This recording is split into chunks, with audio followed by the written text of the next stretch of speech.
Hello, friends, and welcome back to Malicious Compliance Stories. What? Who are these people? How can they accuse our OP of spreading Dave's personal info when they were all just discussing it? OP corrected a false narrative, and now everyone knows what Dave is about. But before we begin, don't forget to subscribe to our channel if you're new here, and turn on notifications so you don't miss a new video every single day. Here we go. I told them why their son was fired. I used to work with my cousin Dave at this grocery store. Dave was fired about 6 months ago. It was my grandma's birthday party and I called off work to be there. I rarely do this.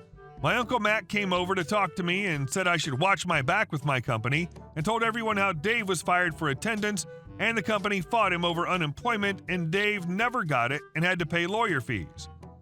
This started my mom lecturing me for calling off. Uncle Matt said I should find another job because they'll get me too and fire me. Everyone starts in on how Dave should have gotten his unemployment and they don't understand why Dave had to pay the company back. After a half hour of hearing what the company was crappy and how I should just quit, I dropped the truth bomb that Dave was repeatedly stealing from the register and shorting on change and putting it in his pocket. His Uncle Matt yelled at me that it's not true. I said another coworker saw it and Loss Prevention has videos of it. I pulled up where Dave was arrested and showed the picture and court case page. It told Dave was ordered to pay back the lawyer fees and the money stolen. Uncle Matt left, and my mom said that was a crappy thing to do on my grandma's birthday, to tell the whole family about Dave's personal business. And our second story. Correcting the know-it-all. I'm unfortunate enough to often have to work with different companies to help them improve on their IT security. This often means I deal with people who believe they know everything. I have a particularly fond memory of such an occasion. I'd been working with a company for around 2 months when they hired a new team lead for their security team. Upon first meeting her, I was given a 30-minute speech on all the huge companies she's worked for, how she's been doing security for longer than I've been alive. I'm 26, so pretty impressive since she was 30 at the most, and just how she knew more than everyone in general. I put up with days and days of her telling me how I should be doing my job, none of which was correct, and how she's done this work for much bigger companies. Eventually, I decided to get some payback. We'd been instructed to join a meeting with the company's CEO and full board meeting to tell them of the security work that I'd been conducting. In the lead up to said meeting, I ran the unbearable woman through the work I'd been doing and what would happen next so she could present it to the board as her work. Little did she know I'd spent the entire time hiding small mistakes in her presentation. Not huge ones that she'd spot, but just small errors that would need correcting. With a smile on my face, I strolled into that meeting and took great pleasure in calling out every single one of the errors in her work. After 10 minutes, the CEO asked if I'd like to finish it off as it appeared I knew what I was talking about. I thought she would explode with how red she'd gone. I finished off the presentation and thankfully never had to go back. I heard she was let go a month later after telling the CEO she'd managed bigger companies than his. And our next story. You're right, I don't work here. But you won't be shopping where I work either. Some background. Back then I lived in a small town, about 3,000 people, and I worked for the blue wall of marts in the U.S. in the photo electronics area. The way our store was set up put the department square in the middle of 2 sets of double doors leading into the back room. One of them led into general storage area, the other back to where our maintenance crew would keep supplies and machines like a floor buffer. Being so close to their area, we would often be asked to poke our heads back there and look for maintenance members on occasion, especially one really awesome guy we'll call Kyle. Kyle was one of the most dedicated workers we had there, always willing to pitch in when needed, responded to issues when told about them, and generally kept the store looking damn near immaculate. However, if you needed Kyle for anything, you needed to go find him in person. See, Kyle is completely deaf, so paging over the intercom wasn't an option, and management wouldn't let anyone have a cell phone on the floor, so we would often be asked to go check and see if he was back in the maintenance area. Or if not, to check the cleaning schedule he kept back there to let us know where he was most likely to be at the time. Eventually, our Blue Box store got a new competitor in town, the Red Bullseye store. With the new opening, I decided to throw my resume over there to see if I could land some kind of supervisor or management position there.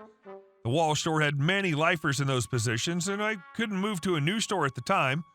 And lo and behold, I was hired as an assistant manager. It was great. I love the new challenges at my job, and in a small town like that, having two places to shop was more of a windfall than you might think. If one store had sold out of a particular item, there was a good chance the other might have it or something similar. This was back when Amazon had just started picking up steam, but wasn't the juggernaut it is now. Eventually, this happened to me, and after my shift, I went back to the blue box to grab something. Don't remember what now, and I ran into Kyle. Having not seen him in several months, I stopped to see how he was. We spent maybe 5 to 10 minutes catching up, jotting down quick notes to each other in his notepad since I didn't speak ASL, before I needed to move on to finish my shopping. As I was shopping in the next aisle over, I began to hear a voice from the other side of the shelves, the voice of a Karen, and it was getting louder and more entitled, and I knew the only person she could be yelling at was Kyle. I quickly walked back to the other side to see Kyle looking at this banshee starting to shriek at him, then see me and try to wave me over. This is as best as I can remember the next conversation going. Karen, don't you ignore me. I told you, you need to go look in the back and see if you have any more. Me, walking up behind her. Ma'am, you don't need to shout like that if...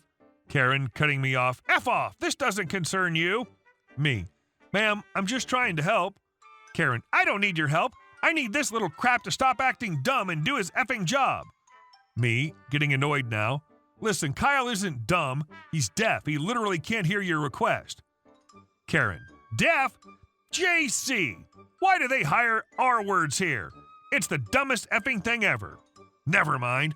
I'm not shopping at a place that keeps R words on staff. I'll find it at the other store.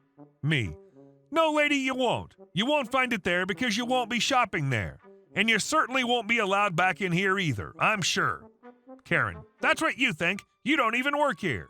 Me, you're right, I don't. But I did work here and still know the management team. Between Kyle's statement and me as a witness, this level of abuse is probably more than enough to get you banned. I know because it'd be enough to get you banned from my store, and I plan on reporting this to my store manager. If this is how you treat employees, we don't want you in there. Karen, we'll just see about that. Storms off in a rage. I checked to make sure Kyle was okay. He was, and we both walked back to the management office where we gave our statements to the store manager.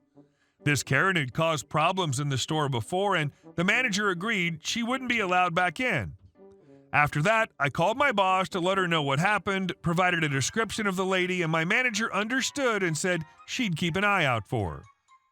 On my next shift, I found out the lady did come to our store, and when she was asked to leave, she threw such a tantrum our loss prevention guy threatened to call the police and have her trespassed off store property if she didn't leave immediately.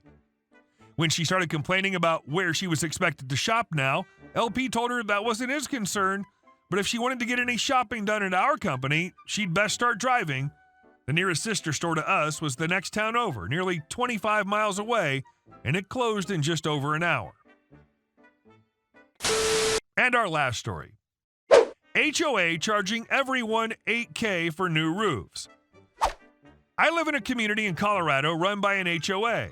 The HOA owns and insures the outside of the homes, and the owners own and insure the inside. In 2012, the roofs were replaced due to hail damage. At the time, the HOA paid extra for the improved shingles with a longer life. This past June, there was a hailstorm that caused damage again. The roofs were inspected by one selected roofing company along with one insurance agent, and the insurance deemed the roofs a total loss. The HOA insurance company deductible is 2% of the total value of the property, which is now $20 million. 4 years ago, the total value was almost half what it is now, $10 million. The estimated cost of new roofs is approximately $1 million for all 63 homes. The HOA sent out letters last year and this spring reminding people to get a HO6 special loss assessment on their personal homeowners insurance. Some people did get this added but were unaware that it did not cover hail damage and will have to pay their fraction of the HOA insurance deductible out of pocket, just under $9,000. Understandably, there was a huge uproar over the cost of the deductible. The HOA responded by saying they could contact a bank to finance the deductible. The HOA responded by saying they could contact a bank to finance the deductible that the HOA has to pay, but it will increase everyone's HOA dues by almost $170 a month for the next 5 years, which of course is unacceptable since a lot of people do have the appropriate coverage from their personal insurance to pay. Here's where it gets really messy. The HOA insurance company is going after the previous roofing company for reimbursement because they say they didn't use the shingle they said they would, and didn't do some other things the right way. I don't have much info on this particular piece of the puzzle. However, it seems odd that the HOA insurance company should be getting money from the previous roofer. Shouldn't that money go to the homeowners? It seems like the HOA insurance company is really screwing us over with almost a $9,000 deductible, which is double what it would have been 4 years ago. The roofing company appears to be charging around $16,000 per home for new roofs, which seems high, and if we're paying almost $9,000, then we're paying more than half the cost for a new roof. And I don't understand why the HOA had this awful policy to begin with. Edited. Although we knew they were assessing the roofs for damage in June, we were only made aware that they would need to replace the roofs and we'd need to pay that deductible in October, just a few weeks prior to them starting work on the roofs. They're rushing the repairs so that it can be done before winter due to concerns of the snow sitting on the roof and causing leaks and the insurance not covering that damage due to the fact that it was caused by hail damage that was identified and not rectified. Hey guys, thank you all for watching the video. I'll see you in the next one.